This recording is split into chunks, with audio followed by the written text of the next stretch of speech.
로마로 가는 그 백길은 너무나도 험준한 그런 여정이었습니다. 특별히 그레데에서 로마로 향하는 그 지도를 보면 바로 베닉스로 가려고 했지만은 결국 유라굴라라는 광풍을 만나서 이제 계속 이제 북풍으로 바람이 이제 밑으로 이제 표류하기 시작했죠. 결국은 오랜 시간 동안 그 폭풍과 또 광풍 속에 갈 바를 모르고 배가 표류를 한 것 같습니다. 결국은 물론 멜리데, 오늘날은 이제 몰타라는 지역인데 멜리데에 나중에 도착하게 되지만 그 거리는 어마어마한 거리인데 그 배가 가는 동안에 표류하면서 갈 바를 모르고 또 거친 풍랑 속에서 그들이 며칠 동안을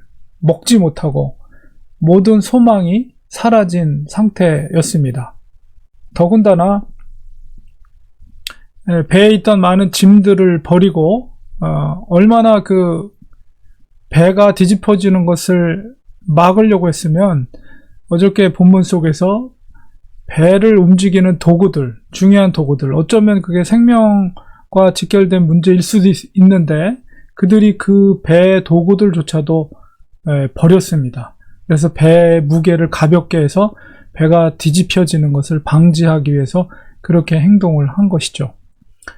자, 그런데 이때 사도 바울이 그 아무것도 먹지 못하고 그 배멀리가 이게 당해본 사람은 알죠. 저도 물론 배멀리를 경험해 본 곳이 그 중학교 때 저희 부모님께서 백령도에서 담임 사역을 하셔서 제가 한 이틀 동안은 배를 한 12시간씩 타고 간 적이 있는데 그때 배멀리를 좀 이 배멀리가 이런 거구나 그때 경험한 경험이 있습니다. 근데 그거랑 비교도 할 수도 없을 정도의 엄청난 그 배멀리와 또 아무것도 못 먹은 상태에서 낮에도 햇빛이 보이지 않고 밤에도 달이 보이지 않는 만큼 먹구름과 또 비바람과 그런 광풍 이런 상황 속에서 사람들은 다 소망을 잃고 있었을 때에 바울이 그들 앞에 당당히 서서 말하는 게 무엇입니까? 22절에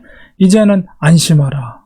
사실 아무것도 지금 보이지 않고 지금도 그들은 너무나도 그 고생하고 있는 소망이 없는 상태에서 사도 바울은 너무나도 담대하게 안심하라.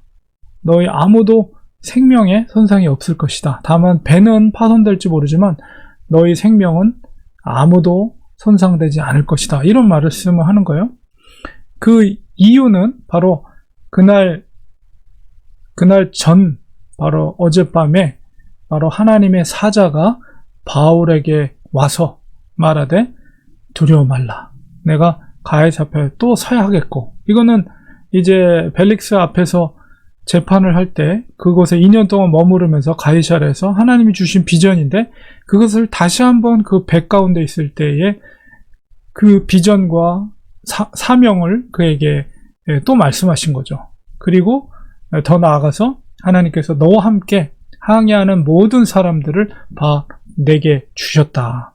이만큼 그 하나님께서 사도 바울에게 그 생명을 주셨다라고 표현할 정도로 하나님께서 사도 바울에게 그런 담대한 말씀으로 임해 주신 것이죠. 물론 사도 바울도 굉장히 힘들겠죠. 육체적으로. 그리고 누가도 그렇고 아레스타고도 그렇고 같이 동역하고 같이 타고 있었던 동역자들도. 그러나 그들이 기도하면서 얼마나 기도했겠어요. 기도하면서 이 풍랑 가운데도 하나님께 기도할 때 아마도 그 기도의 응답으로 하나님께서 바울에게 그런 확신을 주셨던 것 같습니다.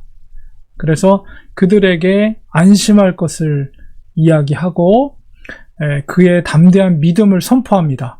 바로 하나님의 그 말씀 그대로 주의 사자를 통해서 나에게 어젯밤에 말씀하신 그대로 될 것을 나는 확신한다. 하나님을 믿는다. 그렇게 얘기했죠. 그래서 이 풍랑 가운데 많은 사람들이 배에 타고 있지만 그들이 이제 그 로마에 도착해서 어떤 일들이 일어났는지에 대한 기록은 남아있지 않습니다. 그러나 사도 바울의 이러한 외침 속에서 아마 그 배에 탔던 사람들에게도 거기는 백부장도 있을 것이고, 또 다른 바울 말고 다른 죄수들도 타고 있을 것이고, 무역선이었으니까 뭐 밀을 그 배를 뱃사람들, 그 다음에 뭐 그와 관련된 많은 사람들이 타고 있었을 것입니다. 그 사람들에게 바울의 존재, 그리고 바울이 전했던 하나님에 대한 존재, 아마 그런 것 속에서, 물론 바울이 로마에 가서 가이사 앞에서 복음을 전하는 것도 그렇지만, 바로 그 배에 타고 있던 그 수백 명의 사람들에게도 바로 하나님의 말씀이 전파된 것이고, 바울의 그 말씀대로 되어지는 것을 그들이 목도했기 때문에, 이 누가가 다 기록하고 있진 않지만은 바로 그 속에서라도 복음의 역사, 바로 회심되는 역사들이 있었을 것이다 라는 것을 우리가 충분히 짐작을 할 수가 있는 거죠. 그래서 우리가 정말 소망이 없을 때 우리가 의지해야 될 것이, 붙들어야 될 것이 뭐냐라고 했을 때, 중요한 거는 어떤 상황 가운데 있어서도 포기해서는 안 되는 거예요. 기독교인은 절대 포기라는 거 없는 거예요. 그렇기 때문에 기독교는 자기의 삶을 포기한다는 것은 있을 수 없는 일이에요. 그래서 절대 포기하지 마라. 왜냐하면 이 모든 상황을 주관하신 분이 하나님이시기 때문에. 그러니까 우리가 그 믿어야 할 바를 믿지 못하고 포기하고, 소망이 없을 때 사람들은 쉽게 포기하게 되잖아요. 그러니까 그리스도인들은 포기란 있을 수 없어요. 아무리 사방에 우겨싸움을 당하고 정말 죽을 것 같은 상황 속에서라도 우리는 절대 실망하거나 낙담하지 말고, 그 속에서 우리가 붙잡아야 될 것은 하나님의 말씀, 약속의 말씀을 붙잡는 거예요. 하나님이 창조주 하나님 되시며 바로 예수 그리스도께서 우리의 죽음 가운데, 십자가의 죽음 가운데 우리를 사신 우리의 구주 하나님 되심을 믿을 때에 불 속에라도 물 속에라도 들어가도 우리는 두려움이 없는 거예요. 그 확신과 믿음이 있을 때 담대함으로 우리는 이겨낼 수가 있는 것입니다. 바로 사도 바울이 믿었던 바가, 끝까지 붙잡고 있었던 바가 뭐예요? 하나님의 말씀에, 약속의 말씀을 붙잡고 있었다는 것. 바로 그리스도인들은 그겁니다. 우리가 살 수 있는 길은 오직 하나님의 말씀을 붙잡고 있는 거예요. 어떤 상황 가운데 있을지라도, 불 속 가운데 지나갈지라도, 물 가운데를 지나갈지라도, 정말 폭풍우 가운데를 지나갈지라도 우리는 절대 포기해서는 안 돼. 절대 실망하거나 낙담해서는 안 됩니다. 하나님께 우리의 모든 것을 내어 맡기는 거예요. 하나님께 모든 것을 내어 맡길 때 하나님께서 우리를 책임져 주십니다. 하나님을 신실하게 믿으면 믿을수록 하나님의 강하신 팔이 우리를 붙잡아 주시는 것입니다. 그래서 사도 바울의 확신, 그 확신 가운데 그 배를 타고 있었던 300여 명에 가까운 그 많은 사람들에게 그 말씀에 대한 확신을 통해서 그들에게 위로와 소망을 주는 거예요.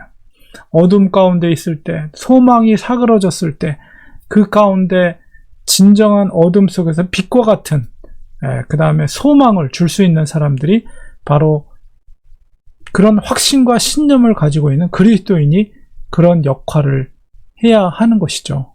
그래서 사도 바울의 그 확신이 결국 그 말씀대로, 믿는 바대로 결국 한 섬에 걸리게 되는데, 그 섬이 바로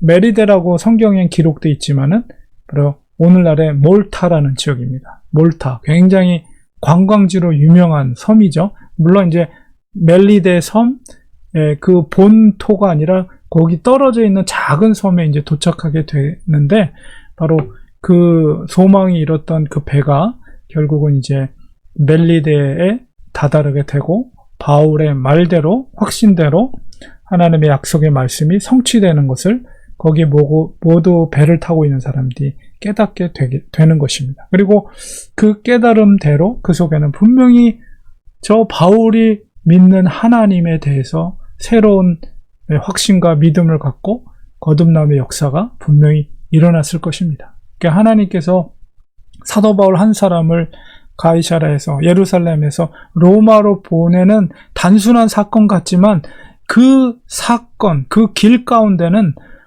우리가 알지 못하는, 우리가 계산하지 못한 너무나도 놀라운 하나님의 계획들이 그 속에 담겨져 있어요.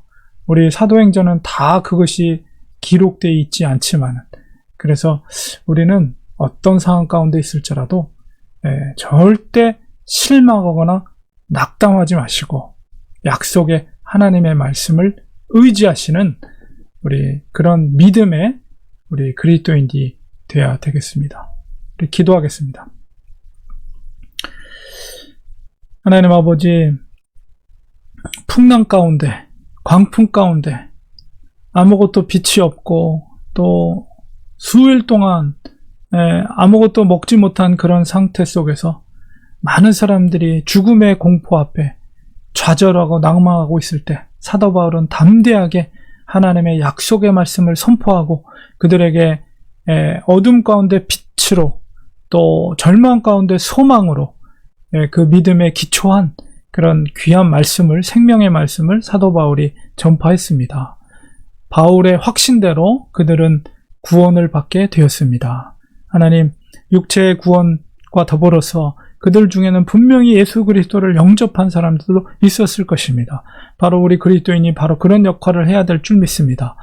아무리 사방이 우겨싸움을 당하고 당장 죽을 것 같은 그런 환경과 상황 속에서라도 우리는 주님을 끝까지 신뢰하고 믿는 그 확신과 믿음 가운데 아버지여 절망 가운데 있는 사람들에게 소망을 줄 수 있는 그리스도인들이 되게 하여 주시옵소서. 예수님의 이름으로 기도드리옵나이다. 아멘.